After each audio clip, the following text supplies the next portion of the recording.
like Pinocchio. We gon' tell you the truth and nothing but the truth.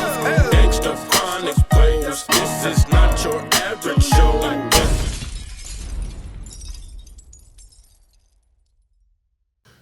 You pretty much, man, you running around the West Coast, man, wilding, you doing your thing, man, and you bumped into somebody on the East Coast, man. Prodigy, rest in peace, Prodigy from Mobb Deep. Yeah. Well, what happened was, I bumped into, I was with Corrupt, and we all went to Vegas, and Corrupt had just signed, he was on A&M Records. Mm-hmm. So, you know, I've been independent my whole career, whole life, you know what I'm saying? So it was like, we all out there, bam, we in Reno, not Vegas, we in Reno, Nevada. And Corrupt was going with Foxy at the time, and then her and Queen Pen got into it in the lobby. And I remember me and Keita Rock and all of us was up in there. And I think Erykah Badu was there too. It was, what happened was I met the Deadly Venoms up there. Mm-hmm. They was like the female Wu-Tang. Wu-Tang was co-signing them and shit, and they got a deal on A&M Records with Corrupt. So when we all linked up there and we all chilling, I started fucking with Deadly Venoms, and then they had a manager which is named Storm. And from there, you know, me and Storm hit it off. Storm became like my bro, you feel me? Like, I stayed with him, he stayed out the house with us, with my family and shit like that. Mm-hmm. And we just building, grinding. And then all that shit happened with A&M where they went under.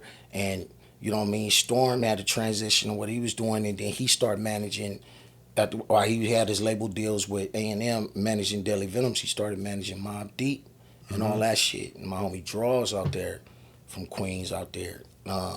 He's fucking with Draws. I met Draws like gang street niggas. So now we all building a rapport where, you know what I'm saying, we traveling East Coast, West Coast. They come here, we there, we moving, you feel me?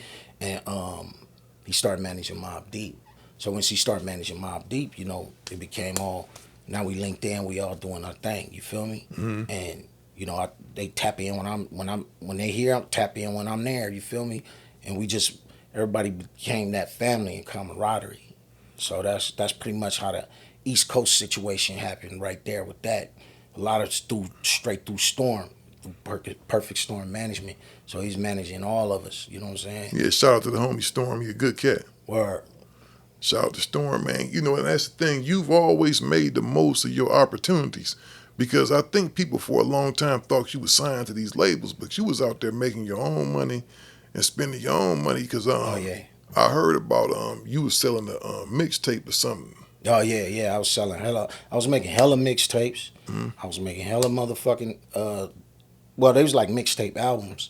So while I'm doing that, I'm building rapport in these streets, and I'm going everywhere with these motherfuckers, man. And these motherfuckers selling like hotcakes. Like, I had teams of niggas that go out and sell my CDs, and homies and everybody begging me, can they get some CDs? Because they selling, and they selling more than the dope that niggas is selling on the street. And I'm showing they like, cuz look, nigga, I just popped $3,000, $4,000, $5,000 today.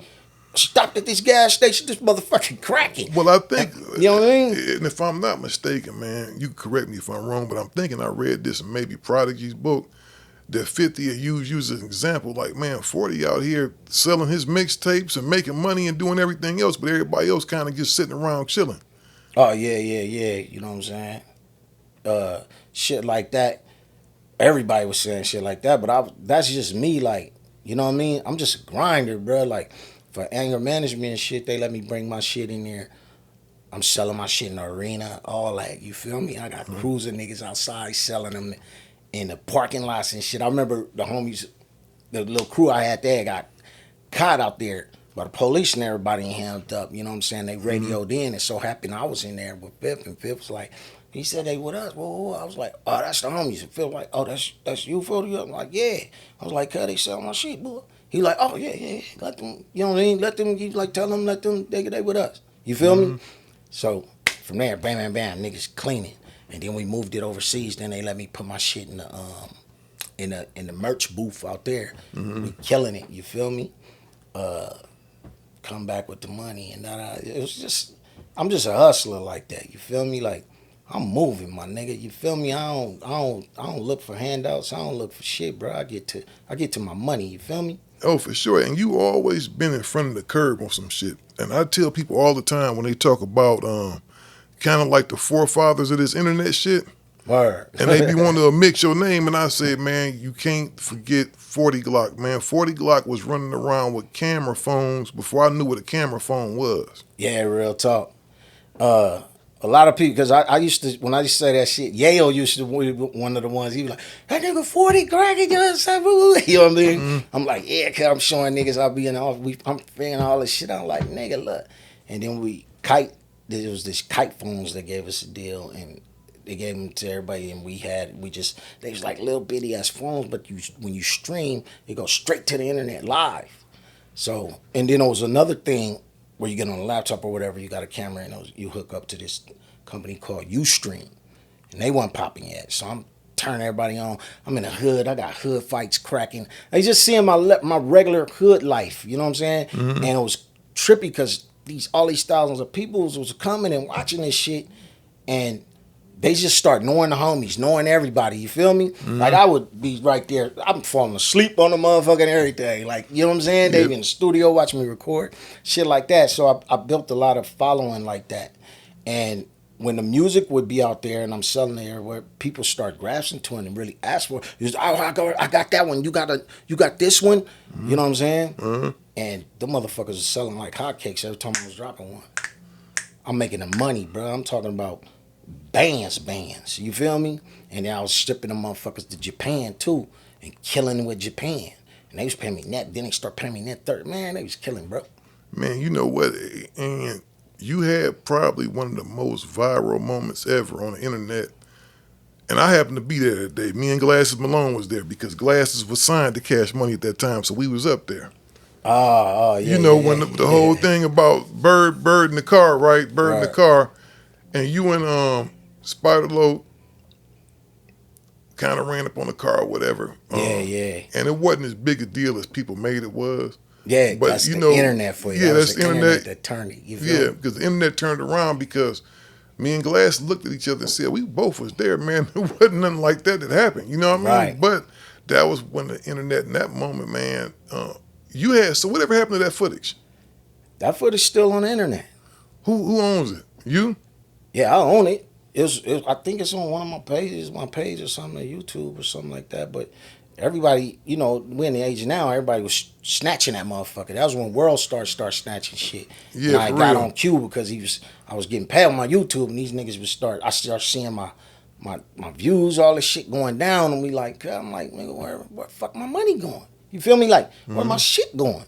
And then motherfuckers tell me they watch me on this and this and this, and I'm like, how? And we get over there and it's a site and it looked like it's a G on the site. And everybody was thinking it was a G on the site. So that's where they was grasping to it. And this nigga had my videos, and that's when I came up to the lingo. I was like, nigga, you a cyber thief. You got me fucked up. I respect the jukes, but nigga, you ain't finna juke me. You feel me? So that's when I had the little run in with Q, rest in peace, you know what I'm saying? I don't mean it's smutty or nothing. Yeah. God bless the dead, you feel me? For sure, just stories, bro. No disrespect intended, you know what I mean? Word. God So bless we the got dead. into it, you know what I'm saying? Because he used to be on the road with us. That's how we knew Q. Like, Q used to carry, like, Wu-Kid bags and shit and help him when he DJ and shit. And then Q was hustling on the side, though. Q was over there on, like, learning his part of the net. And he was, the same shit I was using, he was building a brand to have his own YouTube, which was World Star. You feel me? And I remember he did that, and then his shit blew. You feel me? Man, you know, we worked it out to where, you know what I'm saying? Everything got right, whatever. Yeah, so. no, because I know you were one of the first people I knew that was doing different deals. Did you ever have a deal with Ustream or any of them people? Well, yeah, basically, but the deal wasn't for nothing. They weren't cracking yet, you know what I'm saying? But they were like, yo, 40, they would reach out to me. They'll put me in they boxes and shit like that. Like, because I was only hip-hop artist fucking with that shit. I remember one time I was with Trey Songz and we was in his room. He was like, what is that? I was like, nigga, I'm live right now. I had the laptop in my hand. Cuz he like, you serious? I'm like, yeah, nigga, they see you right here. Look, they typing right here. They saying what's up to you. So they was going crazy like, this Trey Songz, you feel me? And we was in this hotel room. And, you know, he got on there, we was laughing shit, and then just little shit like that. Like, I would have little hood boxing fights with the kids out there boxing for ice cream and shit like that. You know what I'm saying? Put some roller homies in the motherfuckers, people watching them get down. It just crazy shit. That was catch on camera, our everyday life. But everybody, you realize that the world don't get to see shit like that. And they was seeing that shit. And like, man, these niggas is cool as a motherfucker. Like, you know what I'm saying? Yeah, and all this is going down like, if I remember correctly, correct me if I'm wrong, I'm getting old, dog. This is all like 2005. Yeah. 2004, 2006, around that era, man. 2000. I think I started shit in 2000. I'm not sure.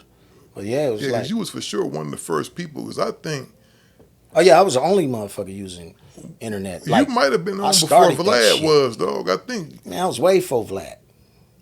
You was before all them, everybody. And bro. You was causing mischief on the internet, even back then. Yeah. You was off the chain. And I should see you and tell you, because I met you through the homie Dirty Bird. Word. Shout out to Dirt. Word, that's my kinfolk. Yeah, but, and I should tell you, man, slow down, dog, because you was young, but you just had energy, but you was a cool nigga, though. Word. And you just had this energy. I should be just going out my way, man. Be careful out there, dog. Yeah, you know what I mean? Talk. Be careful, dog. You know what I'm saying? Not to be on no preacher stuff, but man, you know I love you, man. That was some real shit you was doing. You know, man, sit down somewhere, man, chill. You know, because you was always a hustler, dog. And I said, man, I told Dirt, I said, man, 40 Glocc makes the most out of any opportunity. If he get around the president, please believe you go see him somewhere up in the cabinet in a few years. You know what I mean? And some of them pictures, he gonna be a part of something. Yo, Obama, what up? That's what I'm saying.